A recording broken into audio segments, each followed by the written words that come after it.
Assalamualaikum. Kami akan membentangkan projek kami yang bertajuk Keselamatan Perairan Laut dan Sekitarnya. Keselamatan dapat didefinisikan sebagai perihal selamat, kesejahteraan atau keamanan. Manakala tajuk tugasan keselamatan perairan laut dan sekitarnya merangkumi hal ehwal keselamatan pelayaran, pelaut, respon tumpahan minyak dan sistem trafik perkapalan. Elemen-elemen ini penting bagi memastikan perairan Malaysia selamat dan alam persekitaran marin tidak tercemar. Malaysia, sebuah nama yang tidak asing lagi di mata antarabangsa.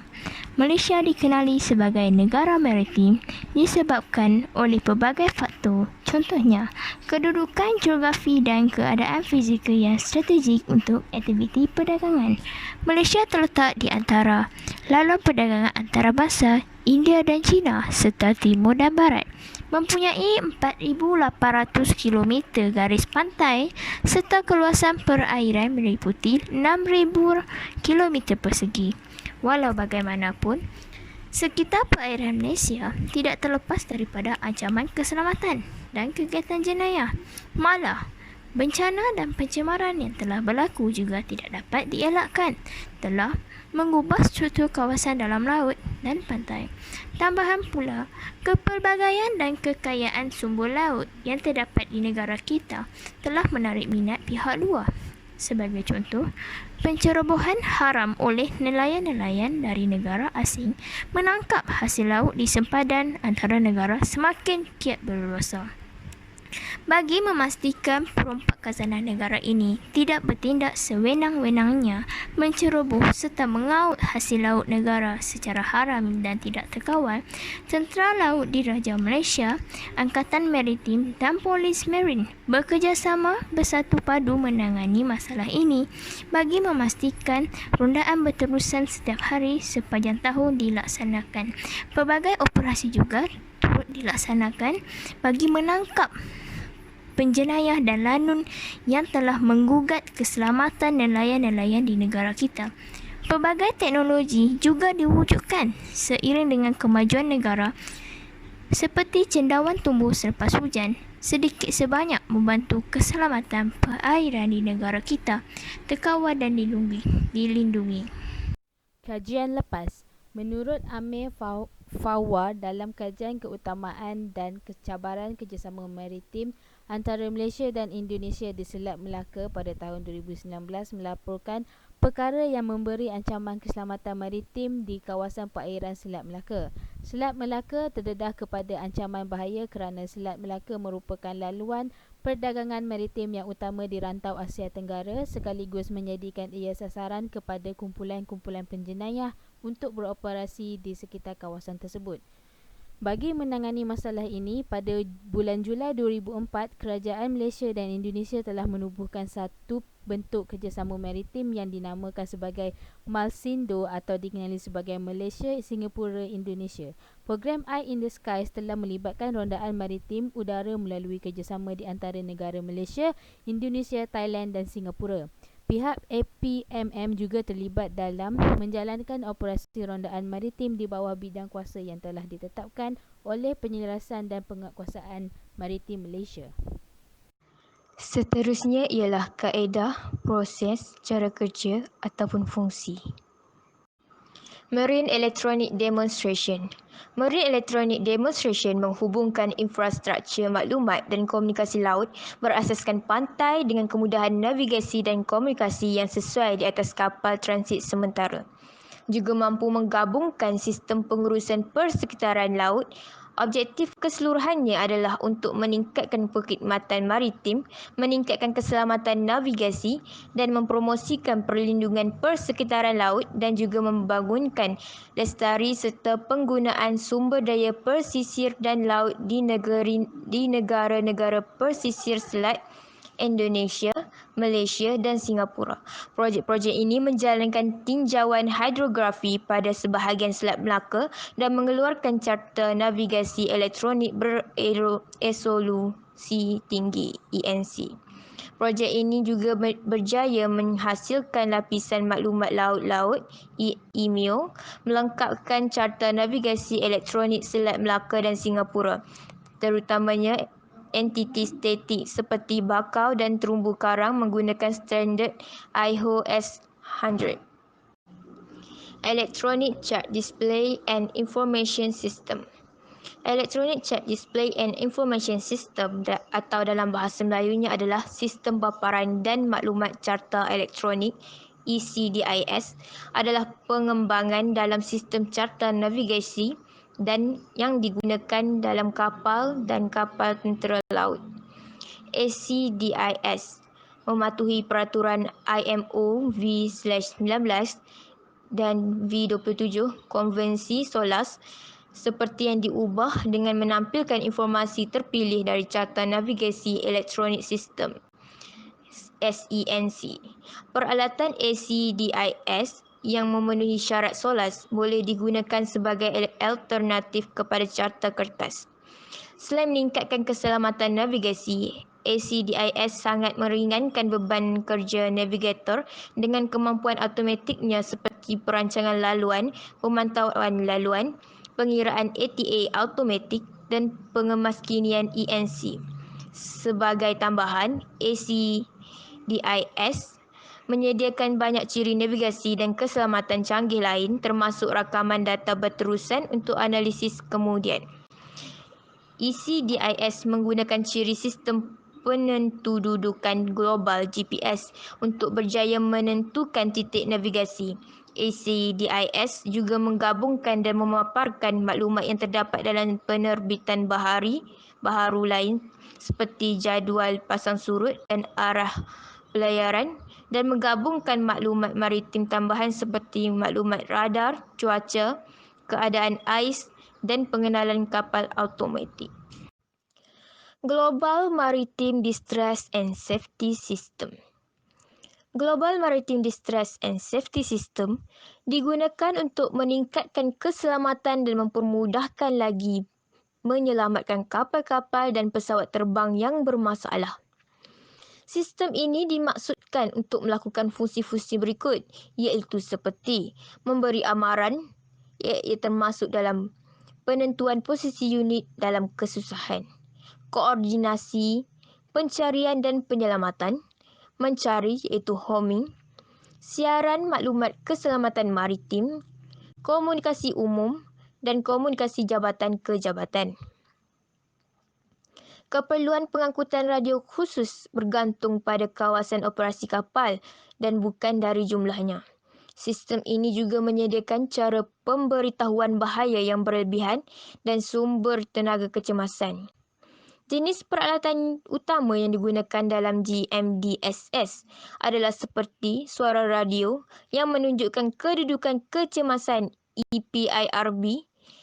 Terdapat juga kerjasama dengan sistem COSPAS-SARSAT iaitu adalah sistem pencarian dan penyelamatan berasaskan satelit antarabangsa yang ditubuhkan oleh Kanada, Perancis, Amerika Syarikat dan Rusia. Sistem COSPAS-SARSAT ataupun SARSAT yang asli menggunakan satelit yang mengorbit kutub, tetapi dalam beberapa tahun kebelakangan ini, sistem ini telah diperluas untuk merangkumi 4 satelit geostasioner. Navtec juga adalah sistem yang bekerjasama dengan GMDSS. Navtec adalah sistem automatik antarabangsa untuk menyebarkan maklumat keselamatan maritim MSI dengan serta-merta dan merangkumi amaran navigasi, ramalan cuaca dan amaran cuaca, pemberitahuan mencari dan menyelamat dan maklumat serupa ke kapal.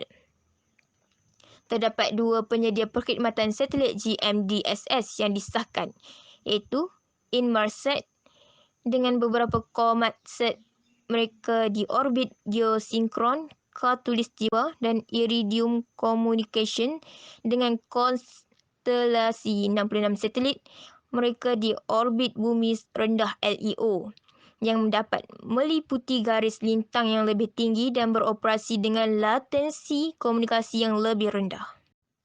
Marine Traffic.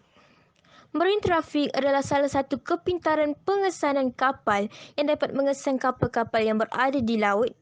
Marine Traffic adalah projek terbuka yang berasaskan komuniti yang memberi maklumat masa nyata mengenai pergerakan kapal dan lokasi kapal semasa di pelabuhan dan pelayaran. Lokasi kapal ditunjukkan pada latar belakang peta Google menggunakan Google Maps API, Nautical Chart dan OpenStreetMap. Perkhidmatan marine trafik asas boleh digunakan tanpa kos. Namun, bagi fungsi yang lebih maju adalah tersedia tertakluk pada pembayaran. Laman web ini mempunyai 6 juta pelawat unik setiap bulan. Pada bulan April 2015, perkhidmatan ini mempunyai 600,000 pengguna berdaftar. Data dikumpulkan dari lebih daripada 18,000 penyumbang sukarelawan yang dilengkapi dengan AIS di lebih 140 negara di seluruh dunia. Maklumat yang diberikan oleh peralatan AIS seperti pengenalan, kedudukan, kursus dan kelajuan yang unik kemudian dipindahkan ke pelayaran laluan laut utama untuk dipaparkan melalui laman web dalam masa nyata. Laman web ini menggunakan peta Google seperti pemetaan asasnya. Ini adalah merupakan antara muka bagi aplikasi K3M. Ini merupakan menu utama aplikasi K3M apabila dibuka oleh pengguna. Terdapat pelbagai pilihan yang disediakan untuk dipilih, antaranya cuaca, pasang surut air laut, directory, login, live chat, my jejak dan aduan. Seterusnya, apabila pengguna memilih untuk melihat ramalan cuaca, pengguna perlu memilih pilihan ramalan cuaca. Di sini terdapat dua pilihan iaitu ramalan cuaca laut dan ramalan cuaca utama. Ini adalah hasil apabila pengguna selesai memilih pilihan ramalan cuaca dan pilihan lokasi. Ramalan cuaca ini dapat memberitahu pengguna cuaca pada tarikh terkini dan juga pada tarikh yang seterusnya. Selain daripada cuaca, aplikasi ini juga memberitahu pengguna suhu terkini. Selain itu, aplikasi ini juga boleh memberi info terkini tentang pasang surut air laut. Pengguna hanya perlu memilih lokasi dan stesen di lokasi tersebut. Bagi directory, pengguna hanya perlu memilih negeri yang pengguna berada dan klik butang seterusnya. Di muka seterusnya, aplikasi ini akan memaparkan nombor telefon bagi setiap agensi di negara tersebut. Antara kelebihan yang diperolehi adalah yang pertama, dapat meningkatkan keselamatan di dalam negara. Sistem ini berfungsi dengan memberi amaran, koordinasi pencarian dan penyelamatan, mencari homing, siaran maklumat keselamatan maritim, komunikasi umum dan komunikasi dari jambatan ke jambatan. Manakala keperluan pengangkutan radio khusus bergantung pada kawasan operasi kapal dan bukan sahaja dari jumlahnya. Sistem ini juga menyediakan cara pemberitahuan bahaya yang berlebihan dan sumber tenaga kecemasan. Pada dasarnya, ia hanya menghantar isyarat media untuk mengirim atau menerima maklumat keselamatan maritim dan seluruh saluran komunikasi umum. Yang kedua ialah kemudahan navigasi lanjutan. Sistem navigasi seperti sistem paparan dan maklumat carta elektronik atau dipanggil dengan singkatan ECDIS turut digunakan dalam kapal dan kapal tentera laut. Dengan penggunaan sistem carta elektronik, kru kapal menjadi lebih mudah untuk menentukan lokasi dan mencapai petunjuk.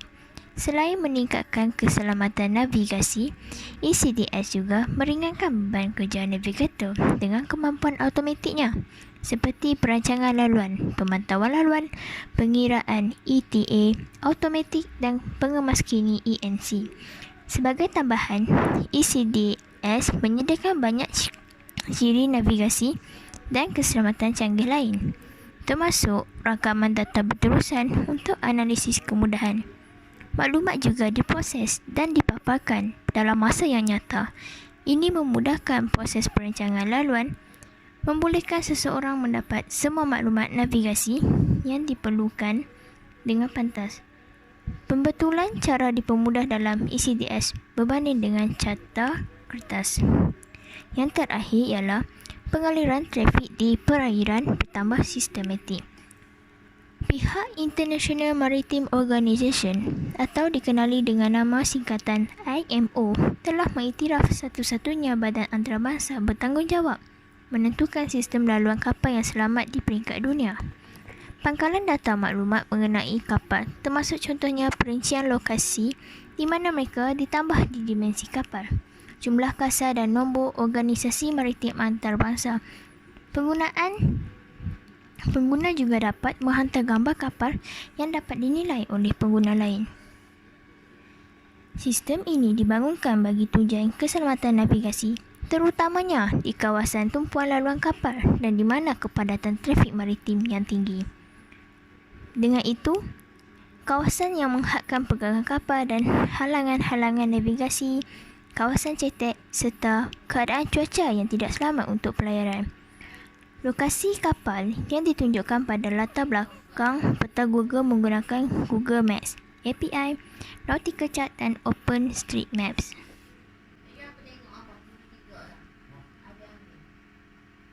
Komen dan cadangan. Terdapat 3 isu unik yang dikemukakan, iaitu pencerobohan nelayan asing, penculikan dan pencerobohan, serta pelanggaran kapal. Bagi komen pencerobohan nelayan asing, iaitu isu pencerobohan di perairan sempadan pantai Malaysia sejauh 321 km ataupun 200 batu nautika yang berlaku adalah hasil daripada kekurangan perketatkan kawalan di sempadan perairan dan salah satu daya menarik yang telah menyebabkan pencerobohan di mana kawasan tersebut kaya dengan hasil laut. Cadangan yang diberikan adalah persetujuan perlu dicapai bagi menyelaraskan agar semua bot nelayan di seluruh negara menggunakan sistem navigasi dan hidrografi GPS bagi membolehkan pengesanan terhadap nelayan-nelayan yang menceroboh kawasan perairan sempadan dan mengenakan denda terhadap pencerobohan. Seterus, bagi isu yang kedua iaitu penculikan dan pencerobohan. Komen yang diberikan adalah terdapat insiden penculikan rakyat asing yang telah berlaku di Lahad Datu pada tahun 2013 dan juga terdapat isu penculikan pelancongan asing dari negara China di Kepulauan Sabah telah menarik perhatian pelbagai pihak untuk membincangkan isu tersebut. Cadangan yang diberikan adalah bagi memperketatkan lagi kawalan keselamatan serta memperbanyakkan lagi pengkalan tentera bagi mewujudkan penelitian yang lebih teliti di sempadan perairan. Seterusnya, isu pelanggaran kapal. Terdapat kejadian sebuah kapal Malaysia, kapal Polaris, bergeser dengan kapal pengangkutan pukal Piraeus yang berdaftar di Greece pada 9 Februari 2019.